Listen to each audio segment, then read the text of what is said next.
We're in. Easy. Nice and easy. You know when you're watching anime and like a season ends and then you're like, oh, can't wait for the next episode. And then it's like a recap episode and it's just like a clip show of the whole thing thus far. And you're kind of bummed out. Yeah, there was a point where I was watching Naruto and that is like every second episode. Naruto is my example as well. It was just like, dude, what? Like, I just watched all these. Why are you reiterating it? But that's what we're doing this week. Goin Berserk. Hence why you're hearing my voice and not Hank, show regular who is vacationing right now. No, it's Ben, not Hank. It's not Hank? It's Ben. Oh, I'm sorry, Ben. Wow, in my brain. It's fine. I was hearing Hank's voice in my head. Now I'm blown away because I don't think you guys introduced yourselves in the show. No, we don't. Threw me off. We're gonna have to delete all this and start again, so that I don't insult co-hosts. I just saw it was at comic panels, and I don't know who that is. I guess. So I apologize. Yeah, no, he went on vacation.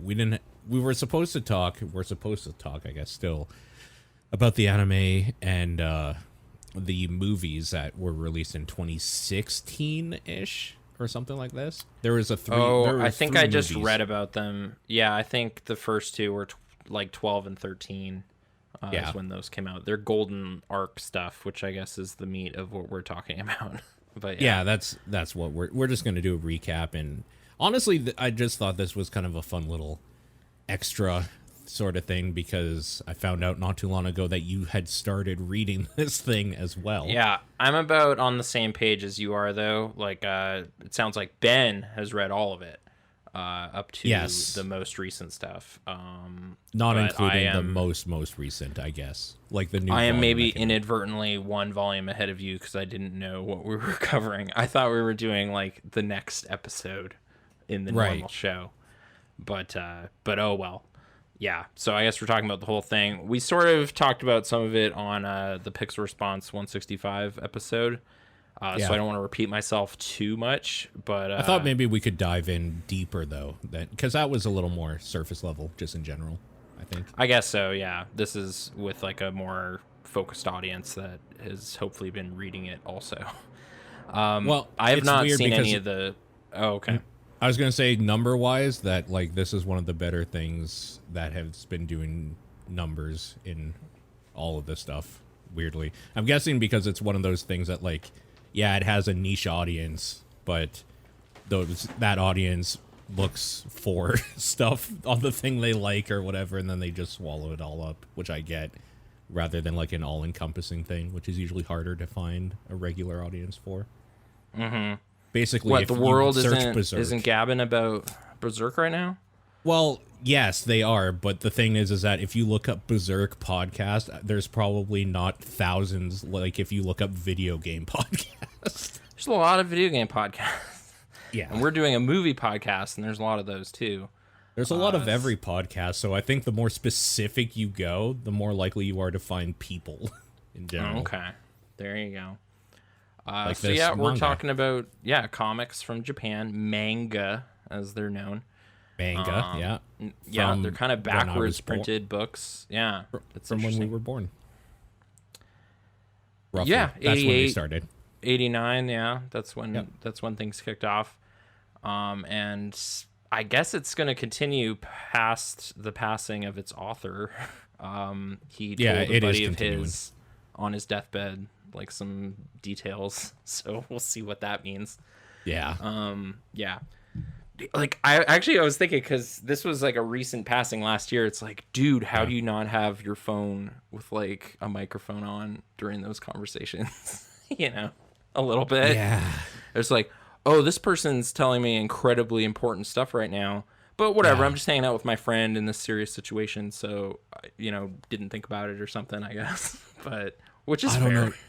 Yeah, sure. But if you're going to take over, like I'm with you. I think I would want to record that and be like, I want to make sure I got it right. You're telling me some stuff that hasn't happened yet. Just a second. Boop. Continue. Just so you have something. Because he's talking about like, well, I'm going to do my best. If I don't remember it real good, we're not going to tell that story. But a couple of them are really memorable, so we're gonna do those. And it's like, all right. Yeah. I don't know where it leaves off because, like I said, I'm at like issue 14, like, or volume 14 or whatever. Also, so we're just getting back to the present day. Puck is back, dancing around, lightening things up. So that's kind of nice. I do have some points I want to hit specifically that I want to get your opinion on. The first of which, and this has been a running theme with Ben and I, is there is apparently a group of people on Reddit, inevitably apparently on the Reddit, because I've been avoiding the Reddit because spoilers and whatnot. I'm trying to I'm on Reddit stuff a lot, but this is not making the front page every day, so right. So you're not on r/berserkle jerk or any of those. I am not. Okay. Not. I am, but I don't read them because spoilers, right? Like that. Oh yeah, there's like 30 issues I don't know about, so could easily be spoiled. Yeah, exactly. So one of the things is that inevitably, apparently people go there and are just like, hey, I'm getting into Berserk, where should I start, sort of thing, or whatever. And people are like, you should just read the manga, like that's the best, most comprehensive thing, you're gonna get the most characterization, blah blah blah. And then apparently after that they get confused and they're like, wait, we were like demon fighter guts here, and then it goes to like medieval times or something. What the fuck is going on? And there's a group of people that think you should forgo the way it's written, read the Golden Age from volume 3 first, and then circle back and read all the Black Swordsmen in a row. And Ben and I disagree because we think a lot of the stuff that gets set up in Black Swordsman has payoff and like a little bit of foreshadowing. Effect. I was personally really impressed with, like, I love it when a narrative kind of gets me or whatever, like pulls me, like it kind of correctly guesses my questions and expectations or whatever and starts to like go into that stuff. So like the first couple issues is just like, dude, what is wrong with this guy? This guy is so pissed off and such an ass to everybody. What's this guy's problem? And then it's like, why is he so berserk? Why is he so berserk? and it's like, oh, the narrative is meant to make you go, what is with this? And it's like, well, I'm glad you asked, because we're now going to explain exactly what's wrong with this guy and what he's seen and had happen to him to make him this way. Yeah. So that was perfect in this, like it was at a point where like I was really judging Guts' character, and then as it went on, it's just like, hey man, I'm real sorry. I didn't know what happened to you when you were a kid, or what you saw right before you lost your arm and all this. You know, like when it got bad for him, it got so bad that it's like, all right, you're going through a lot, so you're allowed to be a bit of a prickly pear to some people. Was it the same spot for you when after the whole thing with the carriage and the family, he just like turns and there's like a tear and then it cuts or whatever? The first time he kind of breaks his facade in the early thing, that you're just like, oh, there's probably more there. The one I remember is when he saves the Count's daughter with his sword, and she's so pissed at him and is like cursing him. It's just like, I hate you so much. And then Puck kind of sees the look on his face.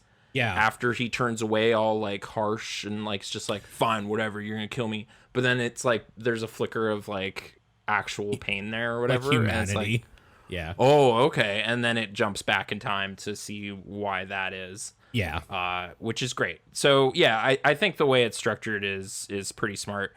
And listening to your guys' conversation, like the first episode was kind of reminding me of like, oh yeah, he was seeing like the fetus and stuff. I forgot about that.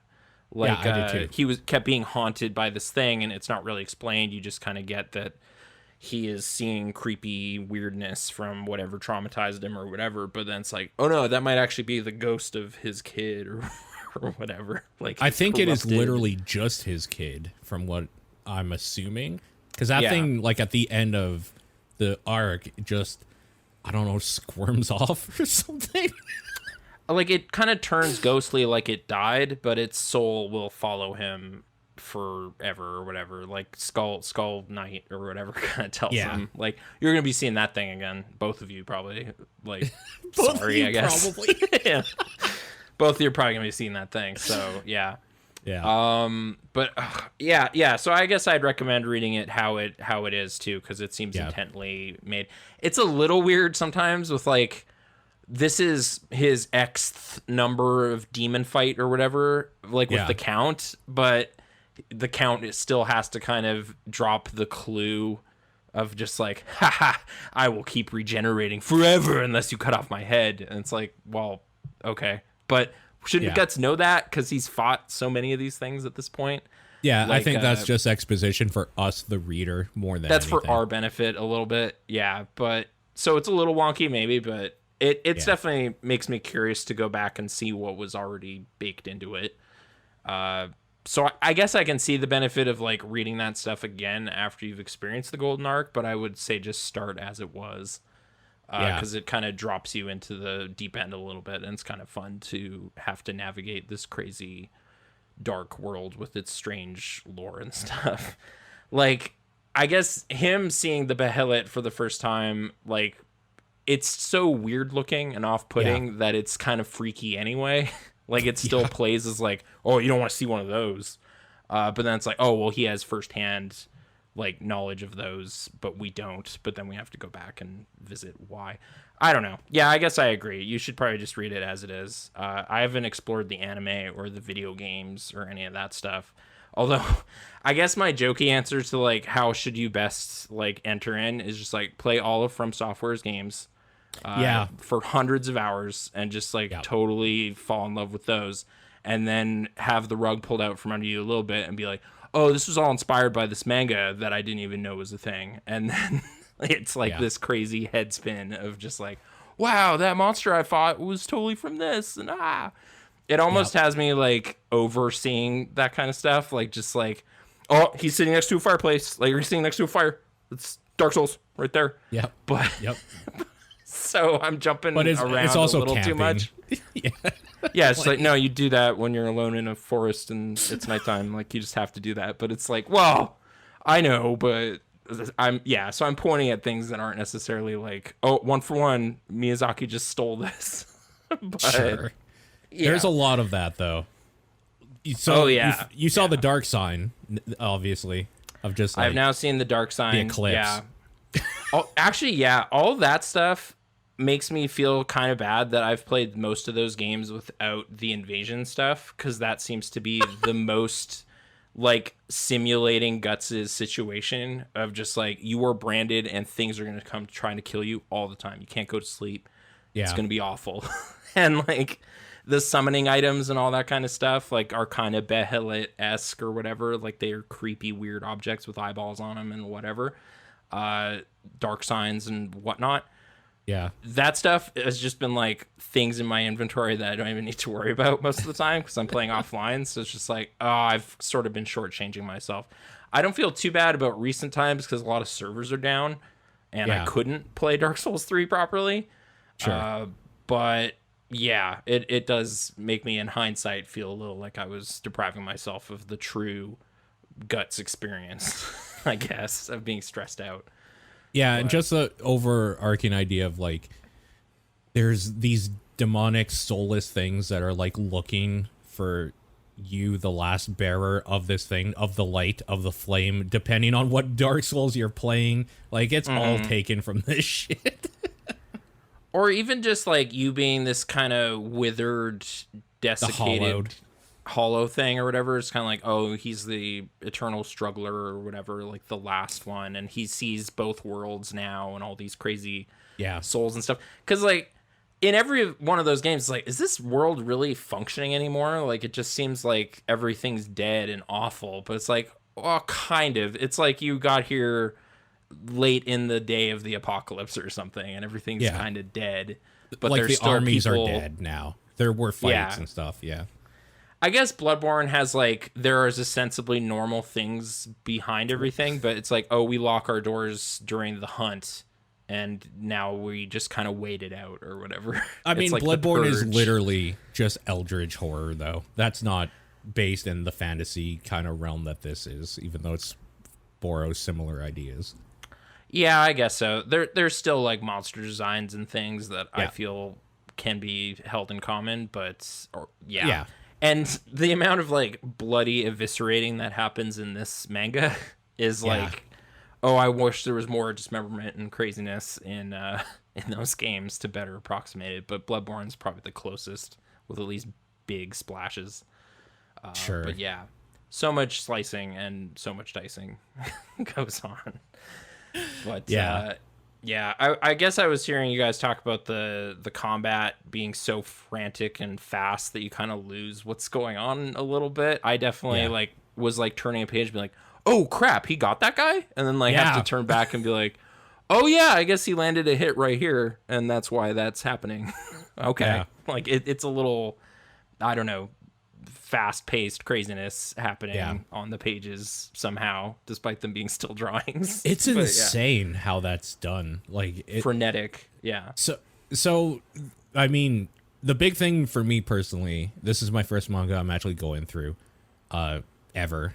Like I was kind of asking, are they all like this energetic going through? And the answer seems to be depends on like what you're reading. But there is definitely there are parts in this where reading a few pages of like a battle going on or whatever, I would, after it was done, I would go back and look at details because it like draws your eye to move around the page as if it's moving on the page. And I thought that was kind of cool. Like the way it's still using your imagination to fill in the gaps, but like there's enough there to kind of move your mind in the right direction of what they want to show you. And I guess you do need other characters remarking at how insanely fast cool some of this stuff is. It's like, oh man, I can't even see his blade. It's like a blur. It's like, yeah, I get it.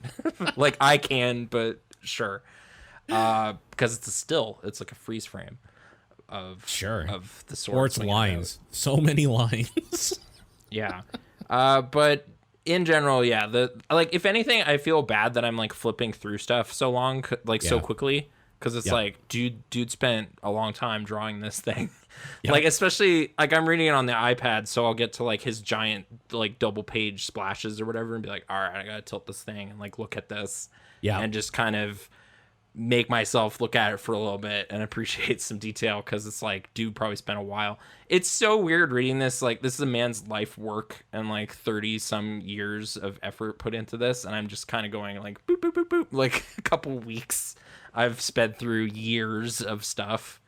So I don't really have like the experience of like, oh dude, there's a new one coming out, this is awesome, let's go to the newsstands, I can't wait to read that on my commute to my job in Japan or whatever. Like it's not really that experience. It's just, it's a hot July and I'm inside flipping through manga. So yeah, it was all I could do to stop where I was supposed to this time, because it was just like, oh, we're back to current day, I want to see what goes on now, like what's the next arc gonna be or whatever. But I had to pump the brakes and stop doing that because I raced on past. Do you have any like desire to see the anime and movies and stuff like that? I can't imagine they're as vicious as this is. They're not. So probably not, because it's like the anime isn't. Yeah, this is the raw dope or whatever. Like this is the stuff that's like, oh, I can't imagine how you'd realize this in a film or anything. This is like beyond X-rated. Like there's no way some of this stuff could even happen.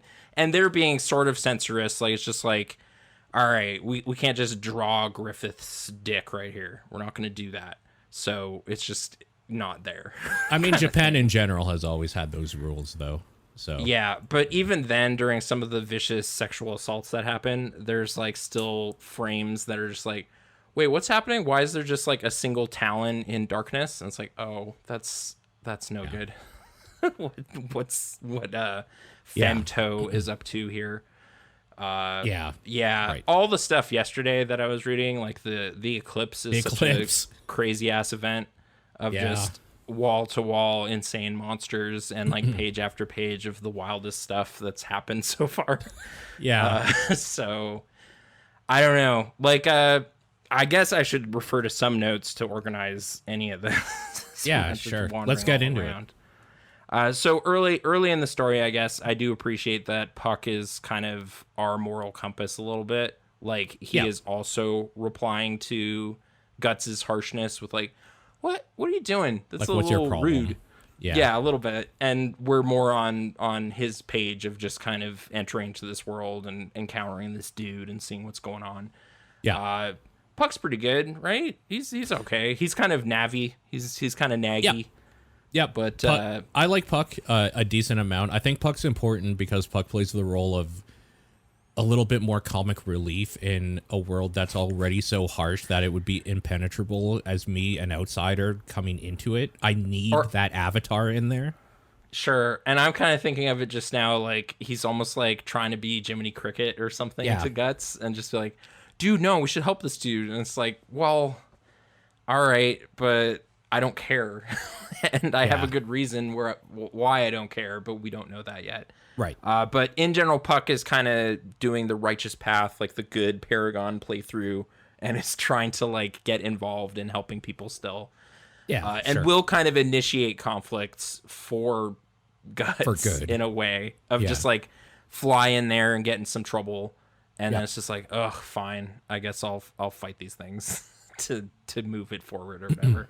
Right. So yeah, nice little intro character to ground things. It like just so it's not the bleakest, most despairful worlds ever and pushes you right out kind of thing. Because I guess I was kind of close, but I was still intrigued by the knowledge that this was going to inform a bunch of Dark Souls monsters and stuff. I wanted to like see that happen.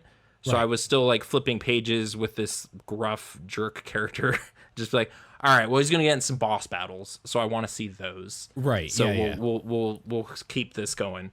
Yeah. And sure enough, yeah, like we're getting into some multi-form crazy fights, which are like, it's hard to overstate how many video games totally cribbed from this in a way that makes me feel Navi like, in general, like the weird little fairy Navi companion. Multi-form crazy inhabited demon things or whatever, like Giant sword swords. fighting. Like you brought up Dante when we first talked about it. I was like, really? And it's like 100%. Like the lone swarthy like sword fighter person, of course, is also that. His gun arm kind of situation is Yeah. like That's so cool though. There's things about Guts I fucking hate at the beginning. But anytime he's fighting, it wasn't it. I'm so glad it eventually like gets to where he got all this stuff, and there's like the armory with like Godo or whatever. Godo, I think the Godo. blacksmith. Yeah. Like just that he has all this stuff of just like I don't really know why I made this sword. It was a stupid thing I did. I made it too big. The story of the sword is hilarious. How it's like, I was commissioned to make a sword that could kill a dragon. So he did, and it's just a giant slab of iron that's sharpened, and he got like run out of town for mocking the king or something. It's like, because what nobody are you could doing? lift it. This is no finesse to this. It's like, I don't know. It's got to cleave a dragon skull. Like, what did you want? But so he just keeps it as a reminder of his failure as a young blacksmith or something, and then it's just like, oh well, it perfectly worked It's like, out. no, this is perfect. I got to kill a dragon. I got to kill demons. I guess the causality led this to all come together in a really nice way. Kind of the idea of like fate and like predestination or something that's like underneath a bunch of stuff. It sort of feels like a video game narrative in a way to me, because it's just like, well, this will always end at some point. Like we're always working towards a goal. I don't know that it got to be realized by issue 41 or whatever. Like, I guess I'll find out. The journey is still plenty sweet. It's not like fully contingent on this ending well. Right. But yeah, like the core kind of, I don't know, the momentum towards something grand and crazy is interesting. It keeps it a page turner for sure. I want to see what all these crazy characters are for in a lot of ways, like Zod, the Skull King. Why are they against Void and Conrad and like the Xenobites? So the Cenobites, yeah. I have a tab open that's just Butterball from from Hellraiser, because it's Butterball like is Conrad. Ubik, I would say more Ubik. with the glasses. No, Conrad's a small one, isn't he? Conrad kind of has like a cleft palate and like a big bald head or whatever. It's sort of a combo of both. Because Ubik's kind of flying around in his weird little way, but he's got the like same face as Butterball, essentially. From Hellraiser, to be clear what we're talking about, Clive Barker, which is like super contemporary with the start of this. It's like, I don't know if like Muira went and saw this movie and then was like, all right, I'll fold some of that in. It seemed kind of weird, but just because so much of this has informed other stuff, but there's also like little things that seem to have informed it. I kind of want to bring up Evil Dead as like a possibility, because he says groovy when he gets his gun arm.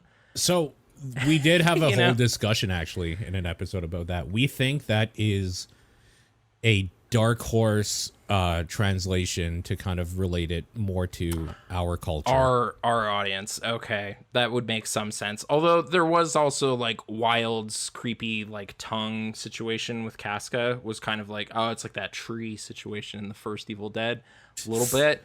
But Japan is the world of weird tentacle situations, so it's hard to tell. Yeah. Yeah, who knows who. But I guess it's a purely visual point of reference. Like we were kind of just talking about Butterball and what he looks like. I guess just image search that and you'll see what I mean. Yeah. In a similar vein, Griffith's helmet was immediately jumping off as like, oh, that's like Phantom of the Paradise. The main character has like I have a laser disc here with him on it for Paul's benefit. Just with the curvature and like the pronounced eye poking out of the helmet. He's also on the back. But I don't know. That's probably informing it, or it's just while a bird's head, if it was a medieval helmet, would also look kind of like this. But every time I see it, that's where I'm thinking. Yeah, no, I mean, people should just Google that because I think it's a strong thing. Yeah, just Phantom of the Paradise helmet. And then see that, because pretty similar, but in a good way. It's fine. Yeah, at least it makes me feel like I sort of can like see where some of this came from. It's not setting like it is not the originator of all of this stuff, but it's definitely iterating on it in fun ways. More so with Hellscapes than we get in the Hellraiser films. So, but appreciate it anyway. But okay, I'm going to hand the baton to you for a second while I look through what I got here. Okay, yeah, that's fine. So, yeah, man, we should talk about some of the characters who you like, who you dislike, and all that sort of stuff, because I think the Swordsman arc stuff is what it is. The meat and potatoes of what we read, The Golden Age, is literally putting reasons why you should care about these main characters. Reasons specifically why you should care about Casca and Guts. And, like, I kind of like that we know, like, we learned Griffith's name early, so it kind of leads this whole dark ambiance or whatever to what we're reading, because we know at some point Griffith becomes this weird god hand demon sort of thing, or ostensibly, because he yells out his name in anger in the beginning. So there's kind of foreshadowing. Like once the Behelit is activated and the count kind of fails to become a full demon or whatever, like that is when we first like see that there's history between one of the god hand and Guts. Yeah. And he says names his name Griffith. So then when we encounter like human Griffith, it's like, oh, weird, what happened to this guy? There's a darkness over the whole thing, like immediately. Yeah. Sure. Despite his kind of like polished visage or whatever, like the kind of goofy, happy-go-lucky way he comports himself, it's like, no, there's something real sinister happening with this guy.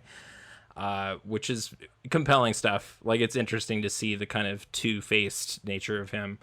Yeah. And when you get little flickers of how dark he can be as a person, it's interesting stuff. I totally was like 100% with him though when he like stares down that like sniveling dude that's like conspiring against him. Him going up against like the shitty nobles of the kingdom It's just like, oh, these people suck. Like, Totally. he should totally kill all these guys. It's fine. Him, like, burning that queen and everything, too, I was like, totally. She deserved it. Yep. You know, so he can throw pretty dark without me, like, getting upset with him.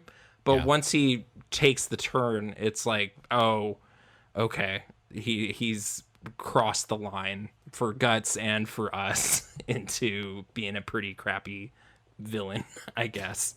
Pretty bad friend, I would say. Bad friend. That's a bad move. It's rude, at the least.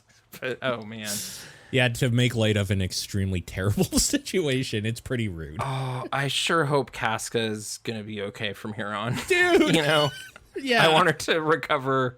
Like, the most traumatic things have happened. She is retreated inside herself or whatever after that, and I totally get it, but I don't know. I want to keep seeing, like, does she rehabilitate? Does she get some revenge? I always wanted her to be the one to turn the table on the shitty soldiers and stuff that are taunting her. Yeah. Like, whatever that contingent of, like, who is that guy? He's just this, like, super all talk shitty soldier. So, he's kind of funny though. Like, one of his like special techniques is running away from battle or what. Like he just attaches his family name to whatever thing it is. And it's like, haha, you thought I was a coward, but it is in fact this technique that I know. It's like, I guess, but no, you're just a chicken shit. Ugh. I can't remember. The hilarious, like, names of some of these battalions they're going up against, like, just, like, 7 or 8 words to describe this righteous order of knights or whatever is just, I don't know. Like, that there's a sense of humor underneath, like, the grim, dark, bleak foreground of all this is kind of helping make it a fun reading experience, even when it's occasionally really traumatic, crazy things. So we have the Black Ram Iron Lance Knights. We have the Purple Rhino Knights, one of my personal faves. But the Pretty best simple. one, the Blue Whale Knights, just because their armor has, like, nautical themed shit on it, and it's so dumb. Because they're obviously in a desert of some sort. Yeah. Yeah, there's some great shit there. Let's talk about Casca a little bit more in depth. I kind of wanted to on our Pixel Response episode, we talked about her design change, and you didn't believe me. But I just want to show you 2 pictures. This is kind of the first issue she appears in. Okay. She is very fair-skinned, and then, like, I just wanted to screen cap her yelling "shut up" because she's so mad. But they kind of darken her complexion more pronounced. You know, like, in the first issue, she is like that occasionally, but it was always throwing me off. I was like, oh, she's standing in the shade of some tent or something. Like, I wasn't perceiving that she was, like, slightly Spanish or whatever it is, like Okinawan. I don't know. Yeah. I brought this up and I was gaslit because I also said in an episode, has she always been, like, black or, like, darker skinned? And I was like, yeah, totally, right from the beginning, blah, blah, blah. So, yeah, I'm glad that we were able to clear that up, that there were a few times at least. I borrowed the, like, first issue she appears in again from the library just to, like, flip through and be like, I swear she just kind of looked like miniature Guts for a bit there. Like, she almost just looked very similar, especially when she's, like, warming him after his coma or whatever. Right. It was just like, oh, there's just 2 of them. Oh, okay. No, she's a lady and whatnot. But, darker skin. Yeah, they kind of change her design just a little bit to better differentiate her, maybe, or give her some different kingdom that she came from or whatever. But it's fine. She has a tough path. She goes through a lot. She's one of my favorite characters, mainly because she's one of the ones that actually, like, I don't know. I don't like how they treat her in this. Specifically, they put her in all sorts of horrible dilemmas. Every single time she fights somebody, it's not just like, I'm going to kill you, you bitch. It's, I'm going to kill you and then rape your corpse or something. Like, it's... Yeah. Like, oh, how cute. A woman is here. That'll like, be great every time. And I get it. They're in the Middle Ages and stuff like that. There definitely was a, like, women shouldn't be on the battlefield or they should be at home or whatever. I get it. you don't have to do it every time. And my big problem was, I think her her rape at the hands of Femto had too much of a like male gaze to it in a little weird way that hasn't been there or necessary. Yeah, it was kind of hentai. I almost wonder if it was like echoing like Griffith's love scene with Charlotte, but in this like weird depraved situation, because that's pretty explicit too. Sure. But then it's or even Casca and Guts roll in the hay is pretty, like, whatever issue it was just like the nudity issue. It was like the bone-in issue. That's one of the ones I've been talking about, that I was catching up and reading at work, and I just like turned my I turned my chair more than before.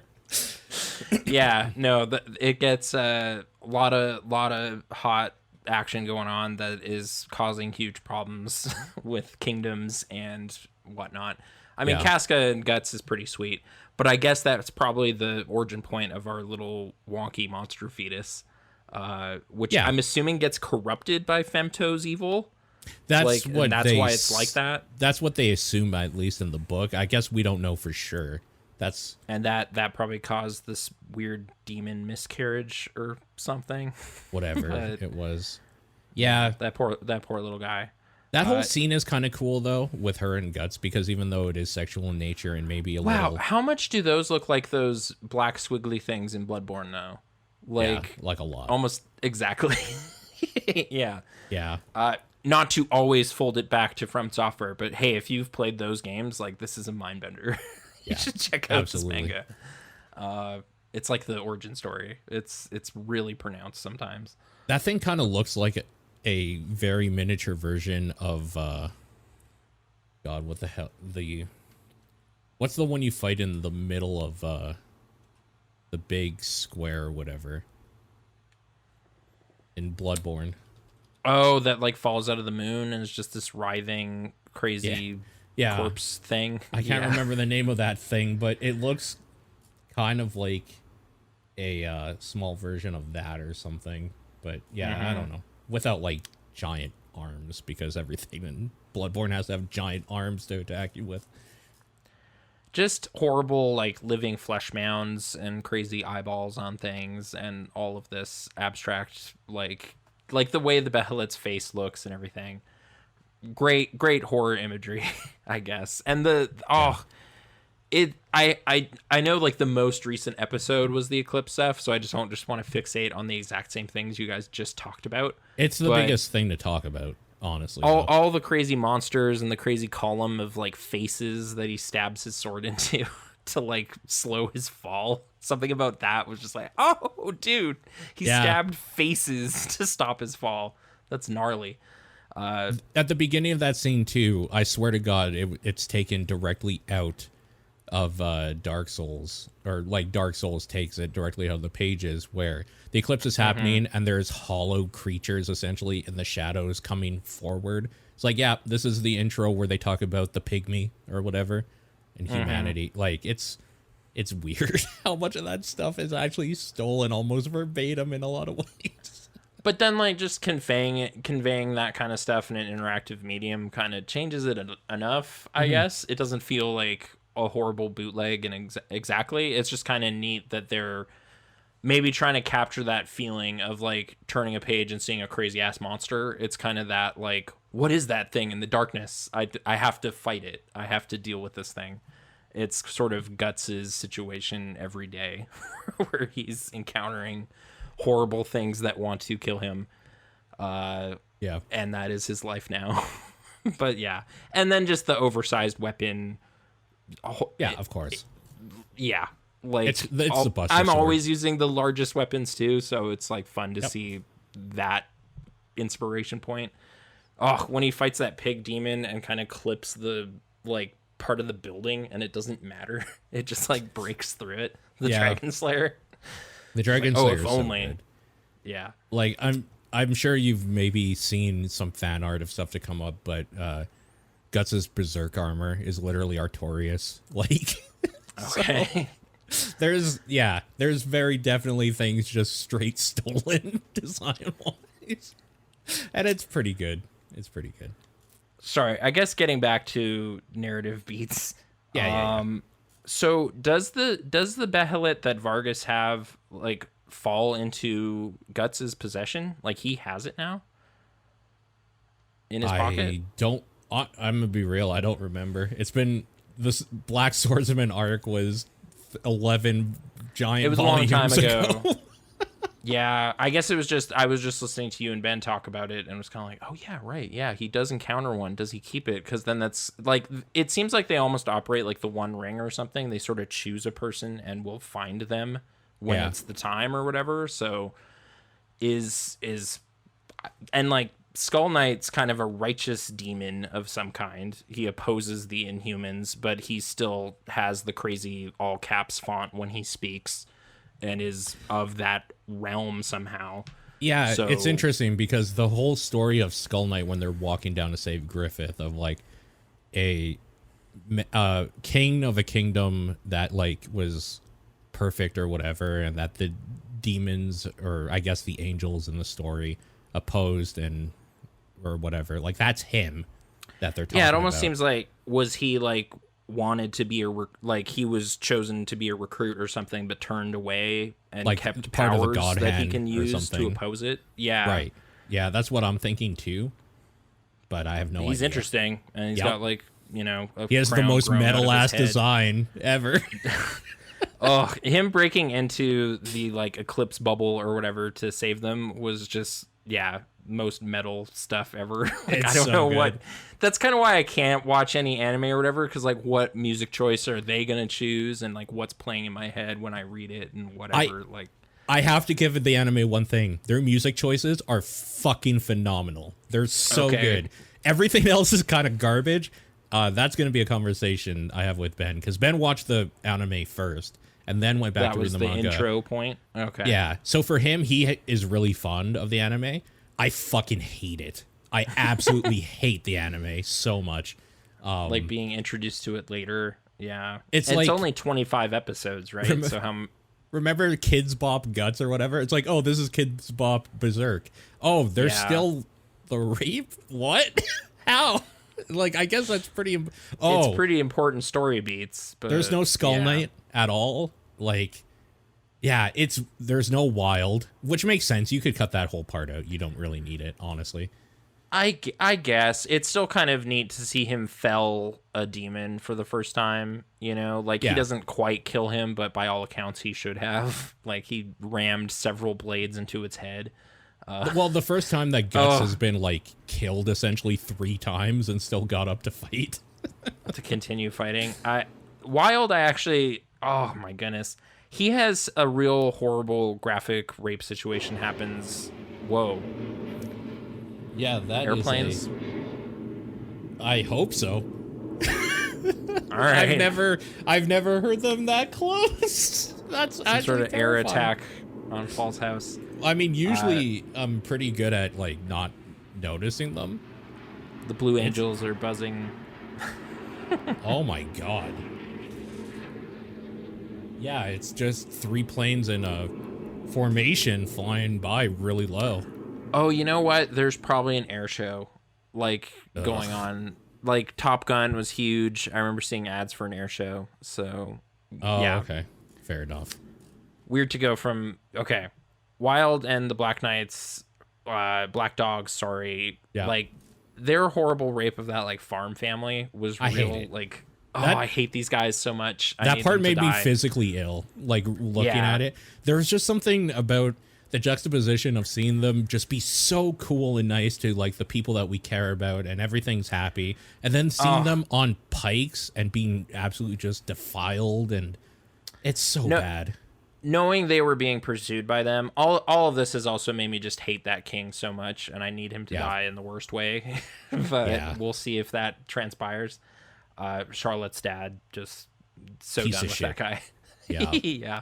Yep. What a coward. But anyway, so yeah, the Black Dogs, them kicking that off, like having such a dark moment with those characters, And then to have that character also be doing the most like Captain Falcon bullshit when he's fighting, like just like wild jump, wild smash, wild backhand. It's like, this guy is such a cartoon, but he's so despicable. Like, this is so weird.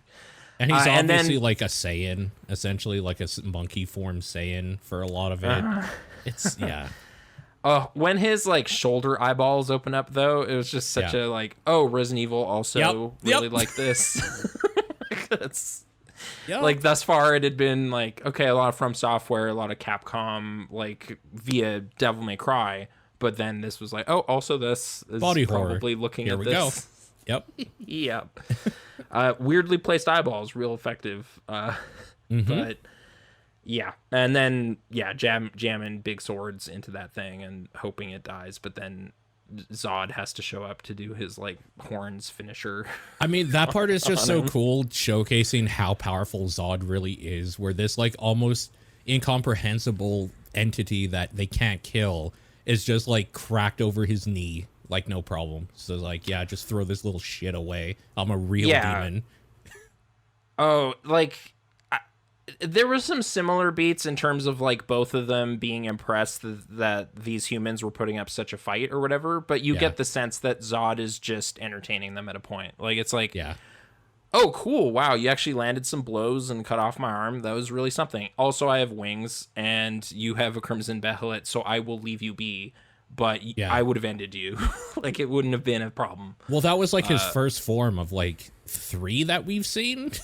Like, that they almost got anywhere with. Oh, and that he didn't even need to transform to kill like 100 people or whatever. Right. Like, all of the raiders are just dead in there. Yeah, and it's like, that's just default humanoid form. Yeah. I do really like for some reason I keep like wondering if a thing is a demon, and then it is. But the kind of, oh, we're going to just write normal font for when somebody's speaking, and then when they're corrupted when they start speaking in the all cap like jagged font. And it's like, oh wow, okay, so that dude's like for real, like he's possessed by something. The demon font, yeah, or just like, what's with this thing? Oh, it's also a demon. Of course, but it's all or an inhuman, I guess. However the lore describes it, but the acolytes, I think, is like a term they use a lot too for the smaller demons trying to become a greater demon of some sort, or apostles. I guess apostles. I see. Yeah, apostles. Yeah. Okay, sorry. Let me just. Okay, one of the. I guess all of it's black and white. It works well for like the grim atmosphere of everything. Yeah. The cover art is occasionally conflicting with my brain as to what Griffith's hair looks like. He is like bleach blonde in my brain. Okay, but no, but it's like blue white, Yeah. It's a little weird. Yeah. Sure. Yeah. Part of my mind is not like accepting that as like a thing. It's just like, no, he looks like Robert Plant or something. Like he just has. Oh, no, not like human white. Like gleaming blonde hair is what I'm seeing. Oh yeah, but it's not what it is. Yeah, and the anime, I assume, has to just have him rendered with his weird blue color hair the entire time he's around. Well, the original anime, I think, literally just uses white and then maybe some blue for shadowing on it if they need to. Okay, but yeah, it's just like the absence of color with what I'm seeing as like rational or whatever. But sure, blue is a little strange, but. Sure. It is still a manga. It's still an anime, but yeah. Just wanted to voice that, I guess. One of the fun things about his hair being decisions. so light, though, are the panels where it kind of like bleeds off into the sky or into the rest of the page or whatever. Like I like that stuff quite a bit. I guess for that, I was assuming it was kind of like the sun is gleaming off of it because of its golden color, but it's like no, it's blending with the background of the sky. You're right, but right. And also just the artistic design of a manga of like, this is a whole page spread that I'm just going to draw eyeballs on to give it kind of like a cool, like ethereal effect of this dude who's obviously larger than life in a lot of ways, charismatically. Oh, yeah. I guess we'll get to the weird, like, mental path he has to go on when he's faced with the choice or whatever, like the sacrifice choice. I guess we Yeah. can just talk about it. Yeah, let's Like talk about it.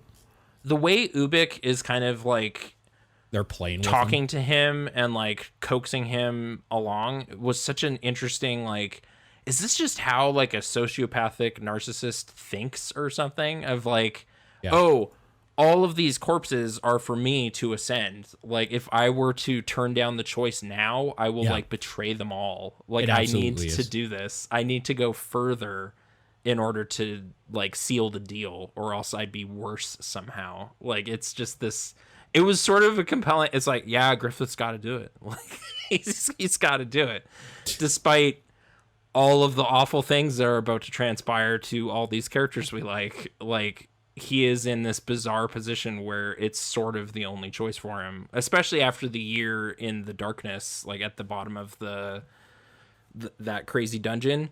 Yeah. Which I was getting total Dragon's Dogma vibes from some of that stuff too. There's this crazy like pit underneath the city in that game. Like under the capital, there's this like lost place that's like, we don't even talk about anymore. And it's like, oh, weird. Yet another thing also from Capcom that is like probably informed by this. Sure. But yeah, I don't know why, but despite the scene with the king saying like, hey, torture guy, go nuts, I didn't think he'd be that ruined after all that, you know, like no tongue, like perhaps his face is peeled, like all these awful things that have taken place. We never see his face. No, he's fully Again. like Yeah. like Phantom of the Paradise helmet the whole time past that point. Man in the Iron Mask or whatever you will. Yep. So as horrible as everything he does is, it kind of like leads him there in a way that made sense to me. It was like, this is his only choice. This is Guts' only choice to now not care about anybody in his pursuit Right. of hunting all these things, like his war declaration against all inhuman kind or whatever. It's kind of a great like establishment of these two opposing, but kind of both They're very extremely similar. powerful and like individualistic in this weird way. But like one is fine using everybody to climb the mountain to like Death Mountain, and the other is like, no, I should walk the path by myself. I don't need anybody.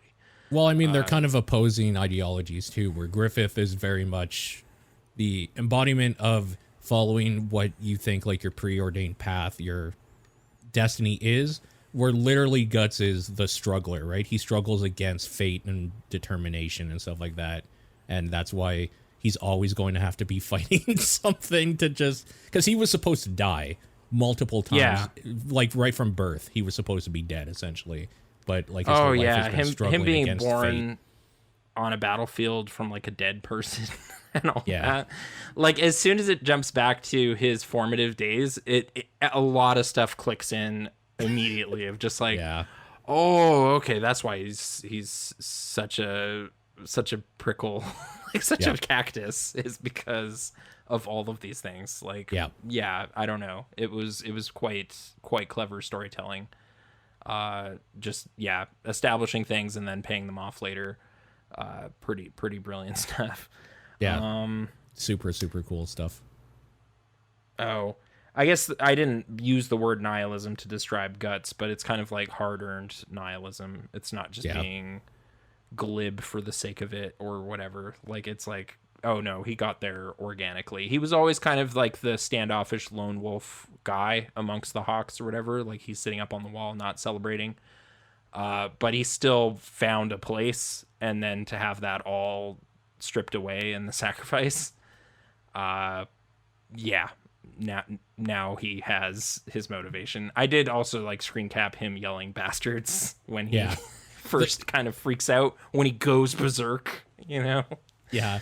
So that's been also a theme of just like, we should clip this and make this like a sticker in the Discord. Like, there's so many good panels and faces and stuff that you just want to screenshot. Yeah. No, if like the reader is outraged at all at something that happens, like Guts is 30 times more so upset by what is transpiring. Oh Yeah. man, when Ricker kind of just stumbles into this horrible feast of like not even the feast, like the eclipse feast. It's just somehow The camp 4 or 5 or whatever. demons just decided to eat everyone that night. It's like that was such a surreal, like nightmarish thing for him. Like Yeah. soul shattering experiences for these characters. Of where is everybody? I was just getting some water. What's Yeah. going on? And it's just like, oh, everything awful happened in like no time at all. There's just a corpse upside down now of like my companion saying "run" or whatever. Yeah, yeah, Yeah. Like it was almost like, is this even really happening? Like this all came about so badly.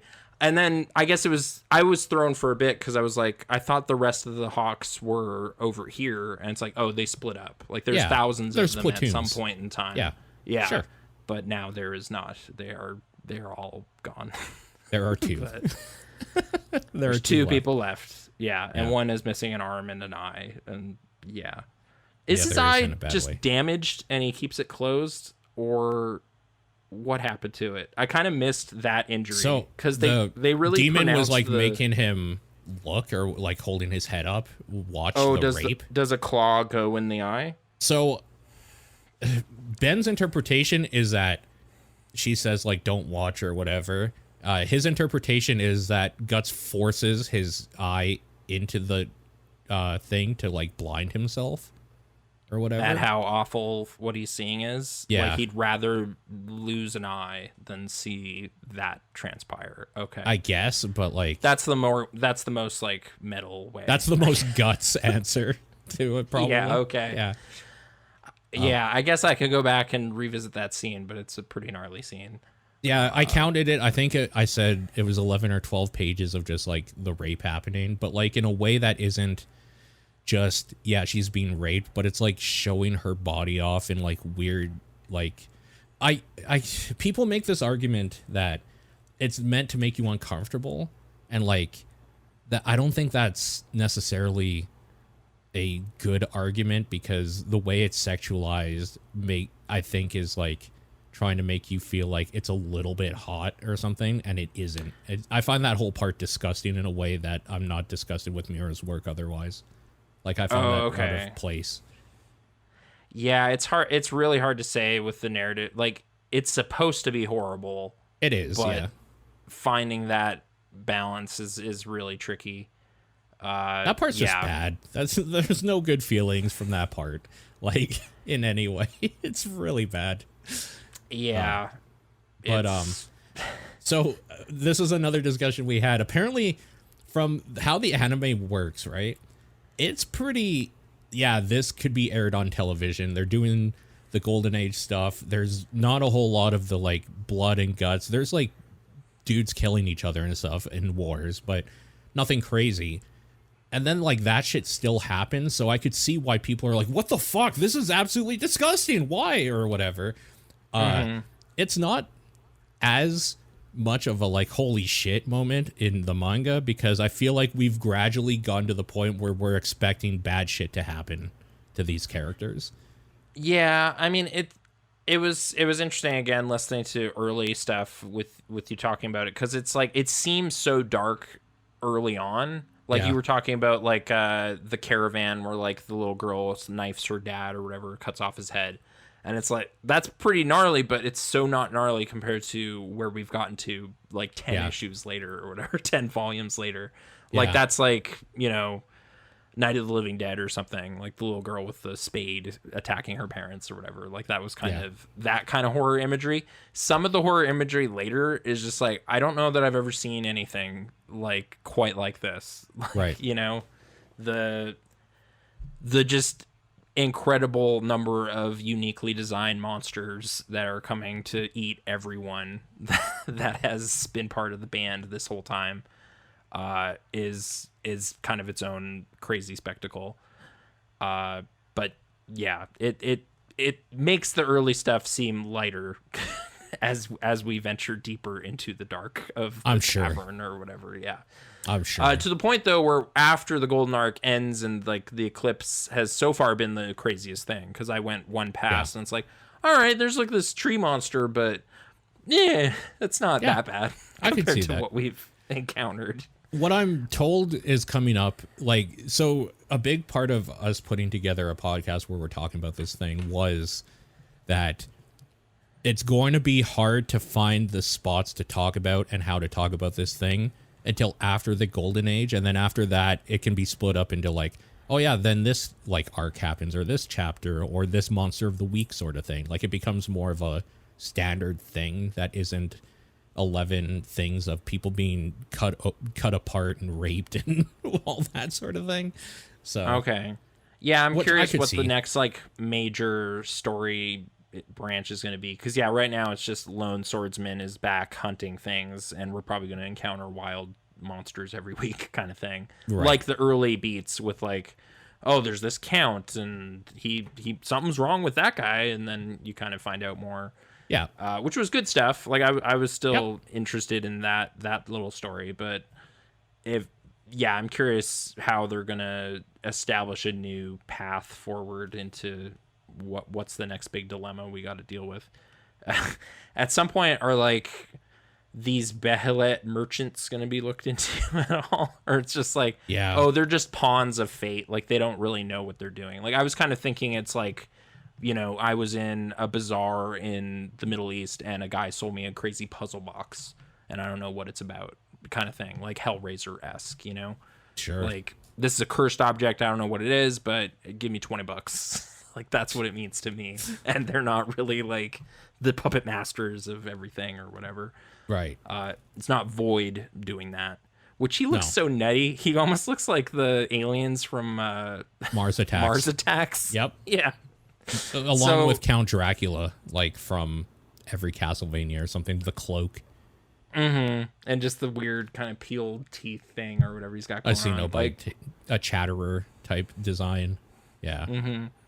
I'm so glad that we can have a conversation about Xenobites, because the motherfucker I talk about this shit regularly with is just like, yeah, I don't know Hellraiser. I don't know this. I don't. It's like, no, there's so clearly so many things that you can like pick apart. Yeah. in culture that's taken from here. I've only seen 2 of those movies because I keep hearing they get worse and worse, but I still kind of like the whole deal. The Hellraisers. I sort of want to see Pinhead go online and go into outer space and all the dumb shit they come up with, but Did you see 3? yeah, I have not seen 3. Okay, you need to at least watch 3, because there's like a Xenobite with DVDs in his head, essentially, just like discs. All right, well, I'm not opposed to seeing 3. 1 and 2. I was actually surprised how good 2 was. It 2 was is okay. Yeah. It's okay. It comes up with some cool Cenobite lore stuff too.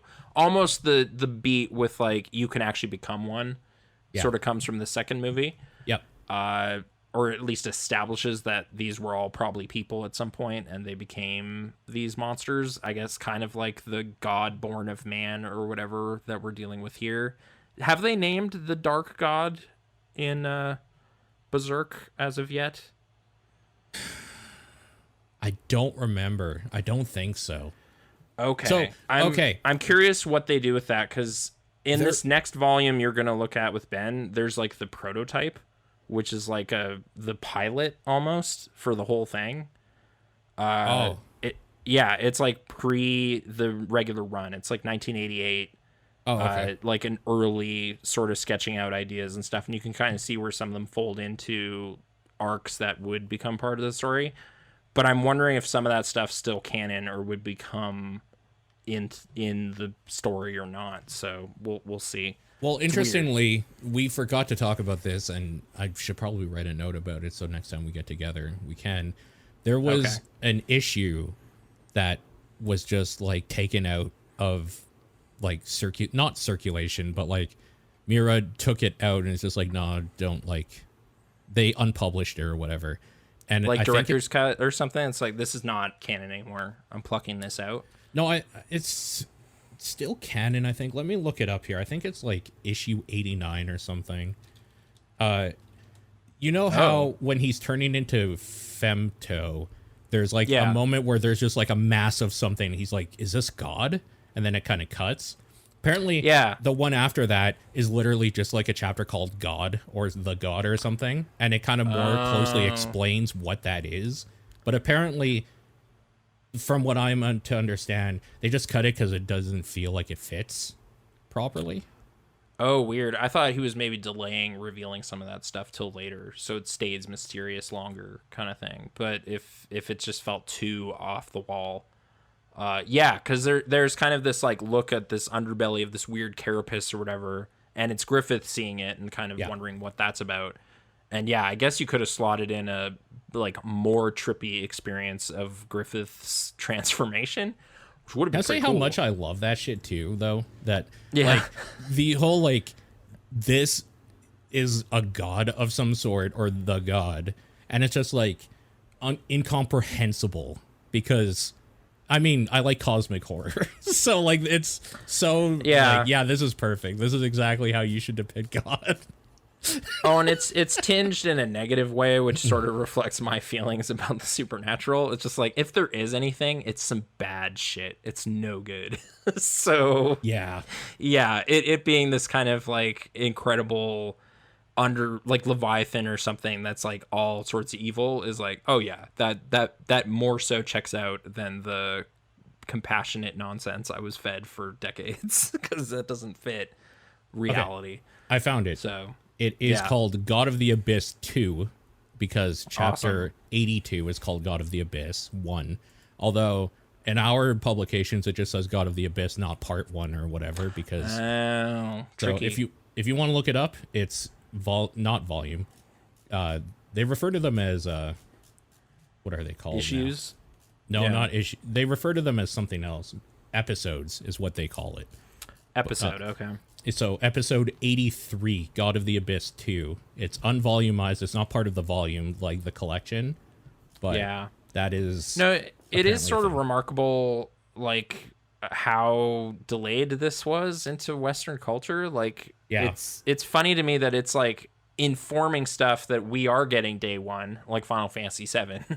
But it's not even, like, translated and put over here yet for our benefit to know that. So it's just this weird out of time piece of media. Like reading about the DVDs not coming over until like 2002, 2003. Yeah. And yeah, I'm sure I've heard of this in like strange, like I'm pretty sure a friend of mine, Jordan, has read all these and was talking about like this legendary like series that has not been finished yet. And they're worried that he's going to die, a la George R.R. Martin. Yeah. And now he is in fact dead. Yeah. Not able to finish the epic saga. But at that point in time, I didn't have enough context or anything. And also the ease of just getting ebooks on my reader is such a keystone as well. I'm just like, oh, this is awesome. Like I don't need to go to some weird BBS and get like screen caps or go to some weird dingy basement where a guy has get some BMP translations. BMP files or whatever that are going to take all day to download. Pay $100 at Suncoast Video to get like a tape of some of this. Dude, it's like I really want those like leather bound collector's editions though. Like I want this so bad on my shelf, but I know if I buy them I'm gonna be so mad when I have to move and pack them up. Yeah, no, the book purchasing has definitely slowed down around here because of this, which is saving us some headaches in the future for sure. Yeah. But yeah, I guess if something hits a sufficient level of like this is pretty special, you do want to have it in some tangible way. I think so. Pretty great that like this is still true. Nobody seems to be reading all those issues on the library website, so they're just there. I can borrow them at my leisure. That's pretty good. It's pretty great. Yeah. So even with Elden Ring, like there hasn't been this crazy flood of newbies. There might be now with the new volume coming out over here. There might be now people starting it or going into it. But yeah, no, I guess I probably made this comparison point on Pixel Response, but it sort of feels like when I watched Ghost in the Shell and sort of realized where a bunch of Western cyberpunk stuff came from. It was like, oh, The Matrix, I see. This is sort of a live action version of what I'm watching right now.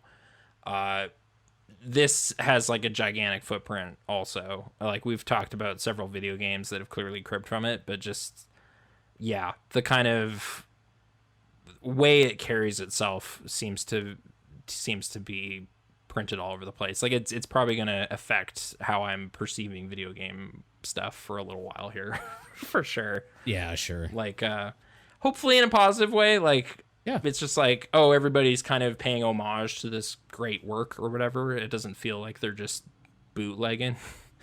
But sure. Yeah. And yeah. I mean, it's kind of a weirdly incestuous relationship with media and pop culture in general. When a lot of stuff came out of Japan, they're on an island together. They're influenced by each other.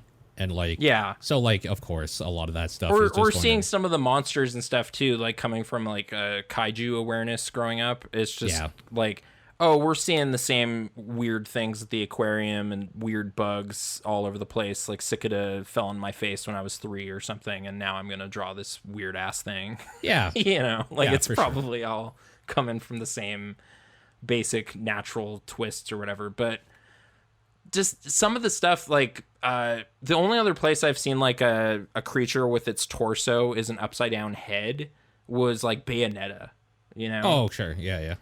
So I kind of want to go back and be like, was the Bayonetta art directive just like those horrible demons, but angel versions? So it's like slightly more pure, but they're still awful and trying to kill you kind of thing. Yeah, But, I think we're going to see more contemporary stuff even as we continue, right? As like people that were 10 in Japan in like 97 or whatever. Yeah. They're going to be the age where they've started making video games like a few years ago or whatever. So we're going to see, I think we're going to see more of those influences as these series continues, as we continue to go through it. Yeah. And it's like, oh, I fought a guy like that. Hilarious. There he is. Or like I've been in a room like this or something. Like it's got a lot going on. But at the same time, I think it's still nice to see that it's pulling from like maybe Evil Dead, definitely Hellraiser, perhaps this weird mid-70s Brian De Palma musical, like, you know, like whatever this weird hodgepodge is, and then feeding it into this medieval trek through darkness. I guess one last note on like hairstyles though. I found Guts' super short hair really weird early on. I was like, is this what a medieval knight would have? This seems weird. But I guess it pragmatically makes sense to not have something a monster could grab. Sure. While you're fighting. Or when you're like sweating and stuff, gets in your eyes and... Yeah, I think at one point though, I just need him like chopping his hair with like a blade or something, just to be like, I am doing this sometimes at the campfire at night. Yeah, I'm hacking at my own hair to keep it short. And you need that minutia. A little more minutia would be nice. Everything with Godo is fantastic, so why not build that world out? Yeah, they need a barbershop that he's gone to or learned from or something.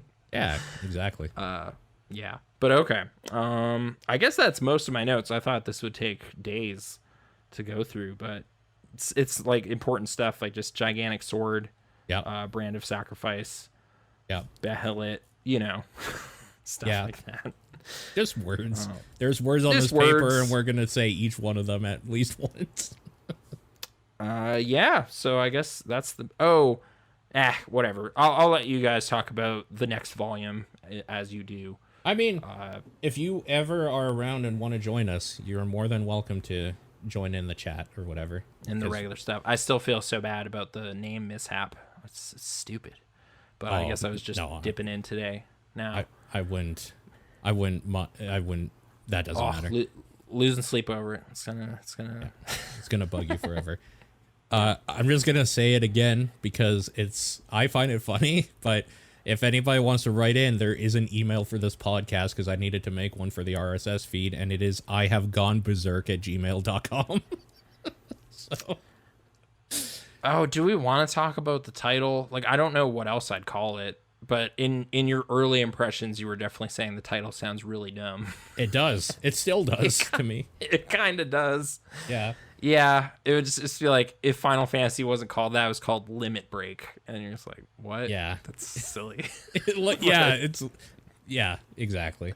And then he But goes berserk, and it's like, he yeah, does. okay, awesome. And in recent events, he's been like, he doesn't even have pupils anymore. He's just blind rage. So Asura's Wrath-esque, I guess, which probably also was informed by some of this. Yeah, I shouldn't. I'm gonna definitely be doing that for a while. Like, just assuming so many things that I thought were original and cool were like, oh, they were just reading Berserk. Like, I see it now. Yeah. But still pretty cool. But every artist probably looked at Muira stuff, especially from Japan, at some point. So I kind of just feel like I've been fawning over derivative works. You know what I mean? Like, I've been like getting bootlegs and being like, oh, this is awesome. And it's like, well, it's pretty awesome, but it's because of this. Like, the a lot of that's not source our fault, codex. Though. Yeah. The mysterious unknown source behind all this was still in translation. It was not provided to me. This would have terrified me, though, as a young Christian kid. I could not have read these. So perhaps they were time delayed to a perfect time in my life when things seem kind of dark, and this makes more sense than ever. So Sure. Yeah. Thanks, Muira. You did Thanks, it. Muira. Rest in peace. Yeah. 54. How lame is that? That's super lame. We had 20 more years of Berserk. We could have. Well, I mean, I'm not going to lie to you and say that it isn't a little encouraging that there is an end to this rainbow that I'm on right now. Is like at some point I will be caught up. But yeah, I like it so far so much that it kind of sucks knowing that there is an end at the same time. I guess it's encouraging hearing like Ben has read all of them and it's one of his favorite things ever, right? So one thing I did look up, it doesn't lose its soul at some point. Yeah. I looked up I typed in what is the best arc for Berserk. So I looked that up, and it's across the board. People are like, Conviction arc, best. No, Falcon of the Millennium arc, easily the best. No, Golden Age, sets everything up, easily the best. It's like, okay, there's like every fucking arc that this thing has put out is the best to a lot of people. There's top tier stuff in the future. It's Black Swordsman seems to be the worst that people talk about, so it's like, yes, I've done that one. All right. Well, that's encouraging. So yeah, I'm really excited. I have gone berserk at gmail.com. Berserk was taken, so I had to put stuff in front of it. Goin Berserk was too. Yeah. But oh well. Past tense berserk. We're still going berserk over here. Yeah. All right. Blonde hair. We hope you're going berserk too, so keep on berserking, baby. I don't know. I don't ever know how to end a talk on this thing because it's usually pretty dour the whole time. Cut his tendons. He can't even walk or hold a sword. That's sad. Perfect. See you later, everybody.